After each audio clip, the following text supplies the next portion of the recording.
chose to be objectified. No one forced you to even be objectified. And what we came here and said that it is no one's right to partake in a beauty pageant because you actually chose to stand up on stage, be it where that beauty, that costume that they claim is nakedness is objectifying, and which we are saying is not objectifying because you actually chose to wear it. If you chose to be naked on stage, well, it's actually a choice because no one no one forced you to actually give us your dignity or whatsoever in a sense that objectifies you. And we also came here and said that beauty pageants are actually a way of emancipating women. We said this by actually looking at an icon like Tyra Banks. Tyra Banks was actually spotted in a beauty pageant to become a model. And by becoming a model, she actually made millions and billions just from that beauty pageant that actually started her career. Going to hear that this emancipated other young ladies because now she's actually the person who actually runs America's Next Top Model, which is a pageant show, which is a beauty pageant that actually allows women to express themselves and bring about that talent, that bonus that we're actually given to become beautiful and be on stage and smile.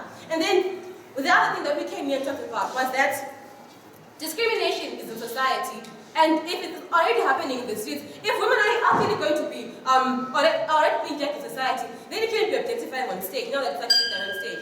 And we said that at times we may find that as girls, as we are walking around, a man may actually whistle for another girl, but that shouldn't objectify you because that's how nature is. At the end of the day, it's a choice. You choose to dress the way you want to because you actually feel comfortable in that particular gender. You choose to do whatever career you want to do because it's actually a choice and it's not just a particular. And we're saying, going back to argument, we strongly believe that it is one's choice and no one is actually forced to do all these things. Thus, I believe I built a strong foundation and I believe that our case still holds water and we deserve to win this debate. With this, I am proud to oppose. The leaders decline affirmative delegation. If beauty pageants were just about how you look, why would there be so many rounds? They want to know where you came from. They want to know your intellect ability, and they want to know what you have done for the community. So we can safely say that beauty pageants are not only based about the figure. Moving on, the definition of woman is any female in general, making the aspect of age groups actually nullified. So therefore, beauty pageants are also exposing the women, the children, actually to harm. Whether it is objectification by choice or by chance, it is simply objectification. Its spelling does not change, its meaning will never change. So therefore, ladies and gentlemen, if someone chooses to be objectified or just goes, ladies and gentlemen, it is still objectification. They are being objectified. Moving on, they say that judgment, you find it in life. But judgment of 5 people can never be compared by judgment from 59 million people, ladies and gentlemen. 5 people will motivate you, but 59 million people actually lead you to suicide. So therefore, the judgment platform of beauty pageant is so large that the influence will lead to stress and even in extreme cases, suicide. Moving on, Tyra Banks, they mentioned. They said that she was found in modeling, in beauty pageantry. But now the question is, why isn't she doing it now? She found that this thing is objectifying and found something which was not objectifying. If it was so good and empowering, why in the world is she not doing it now? Food for thought. Our argument is stating that the beauty pageants are so demanding that people can change their nutrition, exercises, makeup, and do plastic surgery and use what we call botox and even the tanning. All these are the investments they do. And ladies and gentlemen, they're investing in beauty. And if you're only focusing on women's beauty, that is objectification. What about their talents? What about the skills they have to offer? So therefore, ladies and gentlemen, beauty pageants are actually a way of objectifying women. Ladies and gentlemen, Miss America, Ariana, she was actually publicized of being too ugly to be in the competition. Imagine the whole world chanting on Twitter, Facebook, YouTube, you are not worthy to be here. Imagine the social stress. Imagine the feeling actually arousing that woman, ladies and gentlemen. So therefore, can you really subject these people who are advocating for to such harm? So therefore, beauty pageants are objectified. We are putting them under the scrutiny of the 8.5 billion people in the world. So therefore, can you really say this is a platform for empowerment or embarrassment? For thought. Yes, we allude that it is a workplace, but rather it is a workplace where you are being objectified. It's a workplace, but objectification is still taking place day after day, day after day. So therefore, ladies and gentlemen, beauty pageants are a work, but you're being objectified. they're asking you the first thing, the major thing, is they want to see you in a swimsuit. So they're not asking you if you know 1 plus 1 is equal to 2. They're not asking you how you've served the community, but the first thing they ask you, ladies and gentlemen, is to be in the swimsuit competition. It's the first, it's the priority, making it an aspect of objectification. They say that some people are used to swimming. But in swimming, someone can choose to wear long tights or short tights. It's your choice. But in beauty pageants, you have to wear the most exposing thing you can find. So therefore, if you're given such a ground, it is objectification. Ladies and gentlemen, beauty pageants actually lower self-esteem, as we were saying. If you're judged by 59 million people and 8.5 billion people, you will actually, your esteem is lowered because people are saying bad things about you. And what the nana-affirmers have also alluded, women are frail. So therefore, if 8.5 billion people are chanting you are ugly, surely, ladies and gentlemen, you will crash and commit suicide. Moving on. Beauty lies in the beholder, such as my second speaker alluded. Ladies and gentlemen, beauty pageants are not only testing beauty, the physical aspect, but rather if you were to look at Miss World, Miss Zimbabwe, Miss Tourism, they're actually advocating for something concerning intelligence and other factors. So therefore, beauty pageants are a way of subjecting women to objectification because they are simply and solely and mostly focusing on these things. Ladies and gentlemen, with our debate, we rest our case. Good evening, good afternoon, ladies and gentlemen. Welcome to the round of public speaking. Well, for the public speakers, you are advised to speak for 3 minutes, you are advised to speak for 4 minutes, or between the range of 3:30 seconds to 4:30 seconds. If you speak for less than 3:30 seconds, you'll be penalized. And if you speak for more than 4 minutes and 30 seconds, you'll be penalized as well. As the session, or as the person is speaking in front, you're advised to keep silent. Maximum silence has to be observed. And also movement. We do not want people moving in and out as the person is speaking in front. We often ask ourselves, why did I not make it happen? Why did I not do it at that time?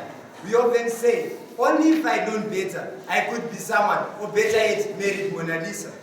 It is a very good afternoon to you all, ladies and gentlemen. I am Rufaro Nyanga, here to present my speech entitled, No Regrets. The words or statements I uttered before introducing myself are the words uttered by men, women, boys and girls who regret the things they did not do due to circumstance. Or better yet, because they let the words of the downlookers define their way of life. Well, I'm here to turn tables against the circumstances and the downlookers who hold us back. I'm here to help you say, these things won't hold me back. Where shall I start? I will start by answering the simple question, why do we regret? We simply regret because we see that the things that we were too afraid to do were the best things to do at that time. I quote from the Subo. She says, open court, I would rather regret the things that I have done than regret the things that I have not done. Close quote. A good example of such a scenario are our old-aged parents, or better yet, our parents in the community who cannot walk properly anymore, or who cannot walk at all. You hear the murmur, only if my legs were as fit like they used to be when I was a teenager, I would be the next Usain Bolt. But I pose a question to them. Why weren't they the Usain Bolt of their time? The answer is simple. It's simply because they were too concerned with what was trending and what other people would say when they see them running down the tracks in their funny tight pants. When all has been said and done, the key to having no regrets is simple. We first have to consider this. We often ask ourselves what is trending, and we still are concerned with what other people will say. I'll give you examples. Before he became the fastest man on earth, Usain Bolt was not trendy at all. Before Strive Masiwa became the richest man in Zimbabwe, telecommunications were not trendy at all. Before Japraiser sang songs with celebrities, his songs were not trendy at all. But because these people knew what they had to do to get somewhere in life, and most importantly, they did what they felt right in their hearts, they become trendier people in life. But not only great people realize that the key to having no regrets in life is doing what you want, what you feel right at that time, no matter what the circumstances are. Earlier this month, I visited my grandfather in hospital. He was lying on his deathbed. And I looked at him and asked, what regrets do you have in life? He looked up at me with a smirk on his face. And he said, I quote, open quote, I do not regret the things that I did, but I regret the things that I did not do. Close quote. We fear doing things that at the end we will regret not doing. I'll give you a good example. Mona Lisa could sing, but she was too shy to try it all. When her voice vanished into thin air, when her throat was slit by robbers, that is the moment when she realized that it is better to enjoy the things that you like doing at that time, rather than losing it without enjoying it. With this, I would also like to answer the simple question, how do we live a life of no regrets? The answer is simple. The key to having no regrets in life is simply being yourself. Do what you feel right at that time in life. I will leave you with a quote from L. Ron Hubbard. I quote, open quote. Never regret tomorrow. Life is in you today, and you make your tomorrow. Close quote. With this, I thank you. A bachelor's life is a fine life. Fun without breakfast, a flat lunch, and a miserable dinner, says one philosopher. Again, love and relationships are like a haunted house. Others are yearning to get in, while others are craving to get out. Ladies and gentlemen, just because a bachelor's life is a fun life, does that mean you all want to become bachelors or remain bachelors? It is not what you think it is. Ladies and gentlemen, that is my topic. It is not what you think it is. Just because it has now become a familiar word, that does not mean you know the definition. Wait, I will tell you the definition. Just because it is like a staircase. Others are wishing to go up, while others are wishing to go down. But ladies and gentlemen, would you want to go down when these so-called ladies and gentlemen offer you everything, money, honey, everything, and just a snip of your finger? Ladies and gentlemen, just because they are like bees, they will sting you. They will cause pain. They will betray you. Ladies and gentlemen, it is not what you think it is, though it has become familiar. Just wait, I will tell you the definition. These are the words they say to you. Look into my eyes. What do you see?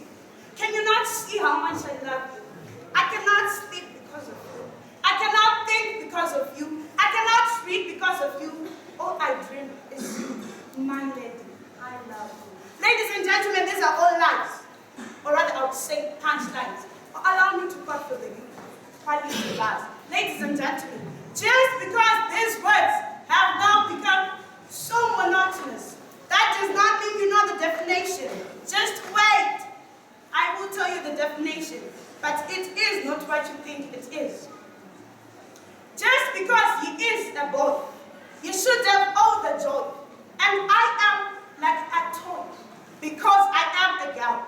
Just because I am saying ladies and gentlemen, that does not mean ladies belong to gentlemen, or gentlemen belong to ladies. One thing for sure, it is not what you think it is. Just wait, I will tell you.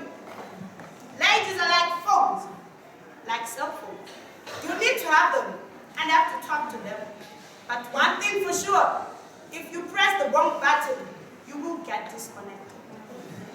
Ladies are just like phones. Yes, they want to be treated with all the care, the caution. They are so fragile, just like babies. They want all the attention, just like glasses. If you don't hold them with caution, they will reach their breaking point. And what? Guess what? It is not what you think it is. Just wait. I will tell you the definition. Because ladies are just like cell phones, gentlemen are like WhatsApp. They want to be in everyone's phone, get all the attention, dedication, and addiction. Yes, they always want to be updated, or rather I would say, the latest version. Here's a fact. Just because ladies and gentlemen are like WhatsApp, when they no longer have money, they will not work. That is my definition, ladies and gentlemen. Love is all about money. Love is all about money. There is no such thing called true love. It is all about money. What would you prefer? I love with the economy. What would you prefer? I love you with all my heart, or I love you with all my wallet. Ladies and gentlemen, love is not in the heart, but in the wallet. That is the definition of love. Yes, it is the definition of love. Joan Rivers once said, and I quote, "Love is the key to happiness, but I've discovered this thing. If you have money, you can easily get a key made for yourself. And the only place where love comes before sacrifice is in the dictionary. Ladies and gentlemen, love is all about money, nothing else. It is all about money. Agree or agree? Thank you."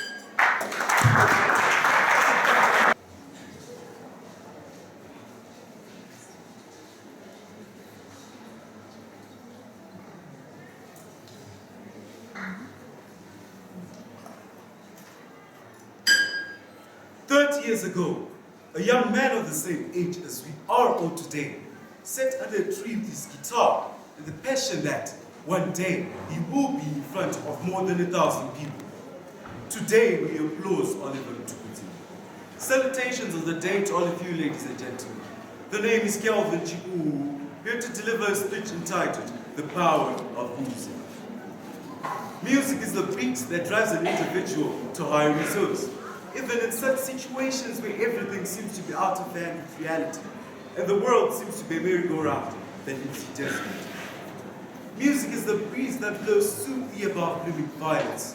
It is the inner man telling the discordant and bruise of physical pain that there is so much hope in waiting. It is nature calling on man to be wary of his moral and accepting truth when he's dealing with fellow men. It is love, song, and beauty that gives purpose to life, without which everyone is burdened at pains, discomfort, and paralysis. There is so much power in this music that Shakespeare testified. I'd rather write a song full of feelings than write a book full of stories. Food for thought, ladies and gentlemen. Today Zimbabwe stands as evidence to late Bob Marley's song, which stated, "One love," which goes on to say, "Let us stand together and we'll be all right." Strongly putting forward the issue of unity, which today interlinks different cultures and races to be one Zimbabwe. The national anthem that we sing today hits right through our hearts as the memories of the people who sacrificed their lives for you and I to be here are no more. But the gratitude that we hold in our hearts is the only way we can gratify the efforts of bringing a free Zimbabwe back home. Not only did they do this favor for us, but left its fruits and blooming flowers, which we cherish and honor till today. Legends have set standards in Afro jazz, where Thomas Mapumo coined from rich to filthy rich, showing us that music is not just a secondary choice after academic failure, but is a self-driving way of expressing yourself to the world. Dr. Love, Paul Mataviri, managed to join families and to find love amongst people in a distinctively different way, which drew the hearts of many of those days, still standing as evidence the power that music beholds. I have a dream, a song to sing, to help me through reality. These were the words of the late Martin Luther King to the Black Americans, making it clear that as an individual, you should have a mission in life, which also has become the mistake of the masses as they don't realize the great power behind the words of the great.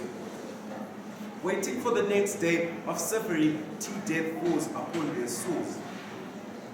To conclude my speech, the holding of great nuclear passwords is not the only way that determines the power of a person, but your utterance amongst others makes you claim the power that you surely deserve.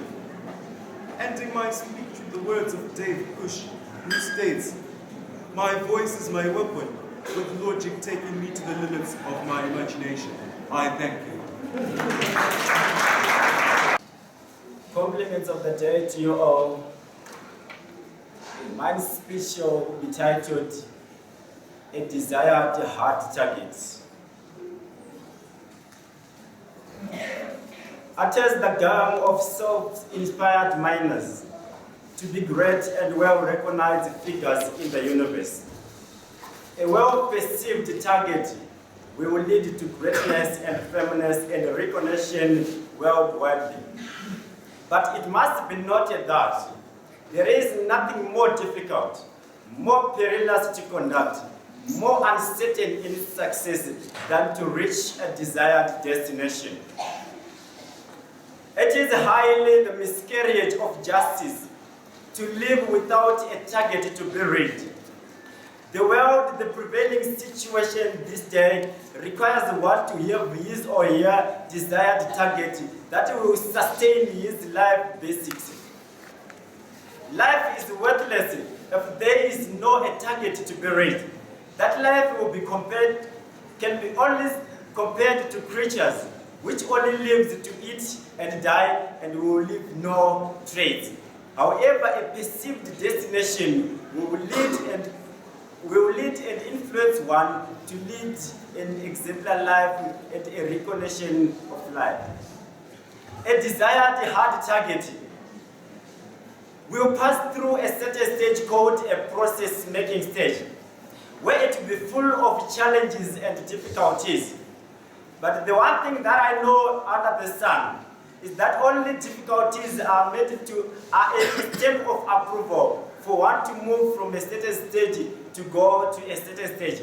Also, difficulties will be making one, will be proving one to be able to be a desired destination. Persistence is the spark plug which ignites the dawn of a desired destination. One of the unbelievable inventors in the world called Thomas Edison. He made 10,000 experiments in elevating an electric bulb. At one point, he was discouraged by his surroundings that he was a stupid and worthless man for his 900 attempts to elevate an electric bulb. This was his hard target. But through persistence, he reached the target and elevated an electric bulb contrary to the normal belief. Well-meaning hard targets will never be easy to attain, but it is through persistence that one will reach a desired destination. The desired destination will revolutionize the face of the society.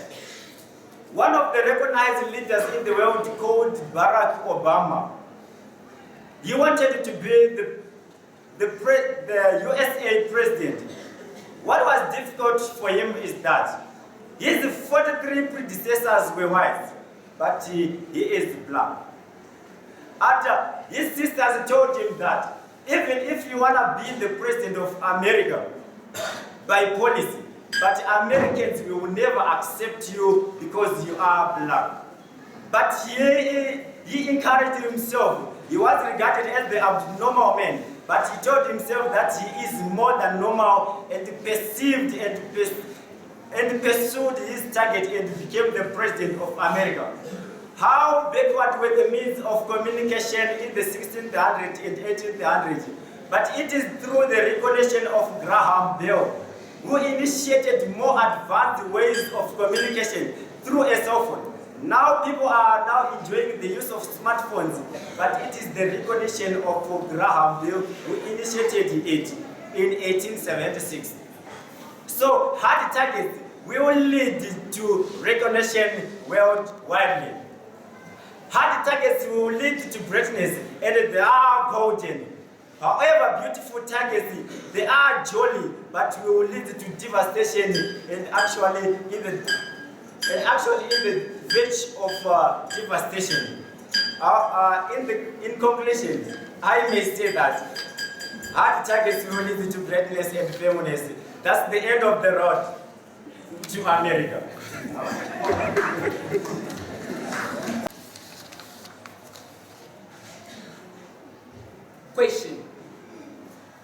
rude to throw a bread meat which casts away bad bread into someone's mouth when they're talking in your face?